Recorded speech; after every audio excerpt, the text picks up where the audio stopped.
과학기술 인재의 해외 유출을 막기 위해 3년간 연구 활동으로 군 복무를 대체하는 이공계 병역특례 제도에 구멍이 뚫렸습니다. 바로 카이스트 얘기로 허위 근무와 근무지 이탈이 많았는데 이를 관리 감독할 병무청 대응에도 논란이 일고 있습니다. 백상현 기자입니다. 병역특례연구원의 출퇴근 시간 확인을 위한 전자복무 관리 시스템입니다. 그런데 이런 복무 관리에 허점이 드러났습니다. 아이디랑 비밀번호를 여러 사람이 공유하면서 대리 출퇴근을 해주는 경우들이 있었고, 한 명만 출근을 하면 나머지 혼자서 뭐 4-5명까지도 찍어줄 수 있는. 카이스트와 병무청은 올 1월 이 같은 문제가 지적되자 특별점검을 통해 2명을 고발하고 24명은 복무를 연장했습니다. 또 대리 출석이 어렵도록 시스템도 일부 수정했지만 병무청 관리 감독에 의문이 제기됐습니다. 해당 내용의 제보는 이미 지난해 1월 병무청에 접수됐지만 당시 병무청은 허위 출장 등을 이유로 1명만을 처벌하는 데 그쳤습니다. 또 당시 제보자 A씨를 만나 민원 취소를 회유하는 듯한 말까지 했습니다.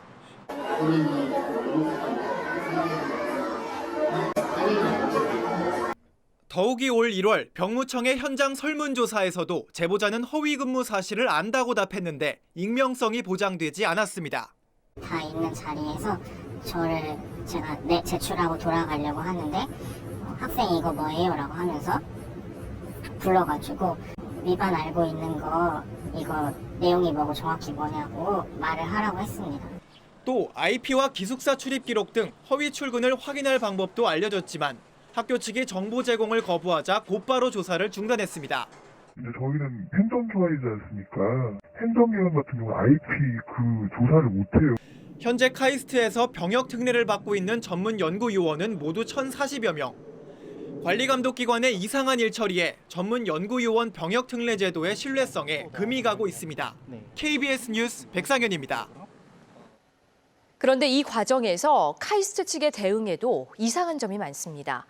병무청에 전문 연구 요원의 복무 관리 문제를 신고했던 제보자가 제보 이후 오히려 학교에서 감사까지 받았습니다. 이영경 기자입니다. 제보자 A씨의 아버지가 지도교수로부터 면담 요청을 받은 건 지난 4월입니다. 이 자리에서 지도교수와 학과장 등에게 아들이 병무청 신고를 철회하지 않으면 제적시키겠다는 말을 들었습니다. 애가 신고를 할 때 썼던 방법이 해킹이다. 우리 학칙에 의하면 제적을 시킬 수 있다. 그렇게 하면서 회유를 해달라, 철회를 해달라. 더욱이 학교에서는 A씨를 상대로 감사를 벌이고 동물 실험실 출입을 금지시켰습니다. 연구에 사용하던 컴퓨터와 외장 하드도 압수했습니다. 제보를 도왔다고 의심받는 또 다른 학생도 같은 처분을 당하면서 지난달 박사 논문을 내지 못해 결국 졸업까지 미뤘습니다. 지도교수와 학교 측은 제보자가 신고 과정에서 다른 학생의 개인정보와 연구 자료를 유출한 의혹이 있어 이를 확인하기 위한 조치일 뿐이라고 해명했습니다. 하지만 이 같은 일련의 조치가 취해지면서 제보자의 신원이 누군가에 의해 노출된 게 아니냐는 의문도 제기됐습니다.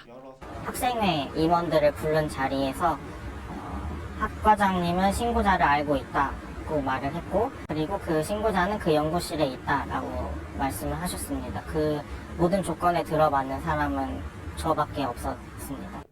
전문연구요원의 복무 기강 해이를 지적한 제보자가 불이익 등 위기에 처하면서 공익 제보와 제보자 보호에 대한 논란이 커질 전망입니다. KBS 뉴스 이현경입니다.